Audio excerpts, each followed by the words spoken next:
100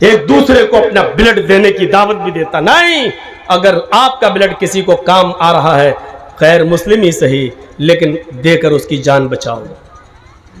قرآن ہمارا یہ بھی کہتا ہے کہ وَمَنْ أَحْيَا النَّاسِ, جس نے ایک انسان کو, مسلمان نہیں کہا ہے, وَمَنْ أَحْيَاهَا, ایک نفس کو زندگی بخشی, فَكَأَنَّمَا أَحْيَا النَّاسَ جَمِيعًا, اس نے ایک انسان کو نہیں بلکہ پوری دنیا کی انسانیت کو زندگی بخشی. ہمارا قرآن یہ بھی کہتا ہے کہ ہندو مسلم مت دیکھو, سکھ عیسائی مت دیکھو, اگر کسی کی جان جا رہی ہے اور تم بچانے پر قادر ہو, کوئی ڈوب رہا ہے اور تمہیں تیرنا آتا ہے تو تیر کر گوتا لگاؤ اور اس کو بچاؤ. تم نے ایک کو نہیں بچایا, پوری انسانیت کو تم نے بچایا.